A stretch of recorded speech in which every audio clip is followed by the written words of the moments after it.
নমস্কার, সবনাবেক নিউজ নেটওয়ার্কে স্বাগত। দুই পক্ষরই শুভবুদ্ধির উদয় হোক, এই স্নায়ুযুদ্ধ শেষ হোক আমরাও চাই। চিকিৎসকদের সঙ্গে মুখ্যমন্ত্রী আলোচনায় বসলে আশা করি সব সমস্যার সমাধান হবে। সাংবাদিকদের মুখোমুখি হয়ে মুখ্যমন্ত্রীর সঙ্গে আন্দোলনকারী জুনিয়র ডাক্তারদের বৈঠক নিয়ে এ দাবি জানালেন সোদপুরের নির্যাতিতার বাবা মা। একই সঙ্গে ফের প্রশাসনের বিরুদ্ধে ক্ষোভ উগরে দিলেন তারা।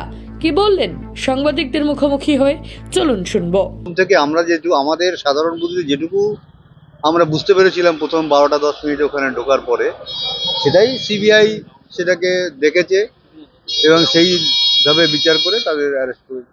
এবং সন্দীপ ঘোষের সঙ্গে টানা যোগাযোগ রেখেছেন সন্দীপ ঘোষের সঙ্গে ঘটনার পর থেকে, সেই তথ্য প্রমাণও এসেছে। সেটা তো ওদের কাছে নিশ্চয়ই প্রমাণ এসছে বলেই ওরা বলেছিলেন, তো বলতো। এবং আমরা পরেও চলে গেছিলাম টালা থানায় বডি ফ্রিজ আপ করার জন্য, তখনও পুলিশ আমাদের হেল্প করেনি, তখন আমাদের প্রেশার দিয়েছে মানুষ বডি যাতে আমরা তাড়াতাড়ি, মানে তখন তো বাড়িতে এসেই গেছে। আমরা টালা থানায় আমরা পুলিশকে বারবার বলেছি আমাদের মেয়ের বডি ফ্রিজ আপ করতে চাই, আমরা পোড়াতে চাই না, আজকে দাহ করতে চাই না, শোনেনি আমাদের কথা। আপনারা বলেছেন? হ্যাঁ, এবং সেটাই বলছে যে ওসি চেষ্টা করছেন যে দ্রুত সৎকার করে দেয়। তার কতটা চাপ দিয়েছিল আপনাদের?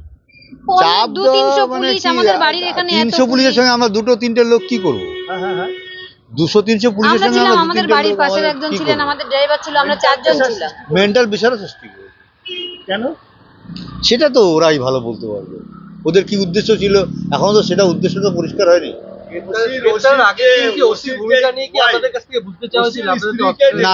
না অন্য ব্যাপারে আমরা গেছিলাম, এইটা আমরা বলবো না। এবং যে সিন অফ ক্রাইম বদলে যাওয়ার পেছনে টালা থানার ওসির একটা গুরুত্বপূর্ণ ভূমিকা ছিল, সন্দীপ ঘোষের সঙ্গে যোগসাজশ করে, এবং সেটাই ধীরে ধীরে সেটা হোক। আরো থেকেই বলেছি ক্রাইম সিন পাল্টানোই হয়েছে, ওখানে ঘটেইনি কিছু, দেখলেই বোঝা যাচ্ছে পুরো সাজিয়ে। কার ভূমিকা ছিল জানি না, সেটা পুলিশ সিবিআই তদন্ত করে নিশ্চয়ই বের করবে। এটা সিবিআই এর উপরে প্রশাসন, তারপর স্বাস্থ্য দপ্তর এবং কলেজ কর্তৃপক্ষ সবার ভূমিকা ছিল ওখানে। পুলিশ বেশি অ্যাক্টিভ ছিল। এটাকে পাল্টে দেওয়া, হ্যাঁ একদম। ঘটনা ঘটলো, একটা ক্ষতবিক্ষত চিকিৎসকের দেহ পাগলে, সেখানে তিনি লিখলেন যে জিডিতে যে একমাত্র সংজ্ঞাহীন অবস্থায় একজনকে পাওয়া গেছে। এটা তো গুরুতর অপরাধ। সংজ্ঞাহীন যদি পাওয়া যাবে তাহলে আমাদের 3 ঘন্টা তাদের কাকে দেখতে দেওয়া হলো না কেন, এবং তাকে চিকিৎসার ব্যবস্থা করা হলো না কেন?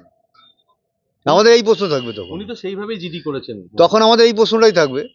ওনার যেই জিডির তাহলে উনি চাইছি ওনারাই হয়তো মানে মেরেছেন পরে, যাতে প্রমাণ লোপাট না হয় করতে পারে। 5টার সময় মুখ্যমন্ত্রী জুনিয়র ডাক্তারদের ডেকেছে, কি মনে হয়? দুই পক্ষেরই শুভবুদ্ধির উদয় হোক এবং এই যে স্নায়ু যুদ্ধ চলছে শেষ হোক। আজকে বাচ্চাগুলো মানে আমার ছেলে মেয়ের মতনই, তারা আমার পাশে এসে দাঁড়িয়ে এরকম কষ্ট করছে, আমাদের সত্যি এটা আমাদেরও কষ্ট দিচ্ছে। আগামীকাল সুপ্রিম কোর্টের কিছু একটা সমাধান বেরোক ছাত্রদের মানে যে আলোচনার মধ্যে সঙ্গে মুখ্যমন্ত্রী ওদের সঙ্গে আলোচনায় বসে ওদের যে দাবি আছে দাবি দেওয়া সমাধান করে নিন। আমরা এটাই চাই। না সেটা আমরা ওরা যেটা চাইবে ওদের ছাত্রদের উপরে, ছাত্রদের আন্দোলন ছাত্রদের উপরে পুরো দায়িত্ব দেওয়া হয়। আগামীকাল সুপ্রিম কোর্টের রায় কি আশা করছেন? সুপ্রিম কোর্টের উপর আমাদের 100% ভরসা আছে এবং সিবিআই এর উপর ভরসা আছে। আশা করছি আমরা একটা ন্যায় বিচার পাবো। একটা গুরুত্বপূর্ণ ঘটনা ঘটলো আরজিকরের মধ্যে, সেখানকার ওসি দেরিতে আসছেন এবং সন্দীপ ঘোষের সঙ্গে, সেটা তো একটা জিনিস আমরা তো বারবার বলছি, রক্ষকই ভক্ষক। যেখানে আমরা প্রথমে বিপদে পড়লে তো পুলিশের কাছেই গেছিলাম, কিন্তু কোনো সমাধান পাইনি। এই জন্যই আমরা বাধ্য হয়ে হাইকোর্টে মামলা করে সিবিআই কে। এবার কি পুলিশ কমিশনারের গ্রেফতারের দাবি জানাবেন? না আমরা কোনো কমেন্টস করব না। এটা আমরা বলবো, ছাত্ররাই যা বলার বলবো। বারবার বৈঠক করতে যাচ্ছে, আপনি না, এটা আমরা দুঃখ পাচ্ছি, যতবার ব্যক্তি আমরা দুঃখ পাচ্ছি। সোদপুর থেকে রাজা দে, সবনাবেক নিউজ। সমস্ত খবরের আপডেট জানতে লাইক করে সাবস্ক্রাইব করুন সবনাবেক নিউজ। সেই সঙ্গে বেল বাটন প্রেস করতে ভুলবেন না। আপনাদের একটা সাবস্ক্রিপশন আমাদের জন্য অত্যন্ত মূল্যবান। একই সঙ্গে ফলো করুন আমাদের হোয়াটসঅ্যাপ চ্যানেলটিও। জয় হিন্দ।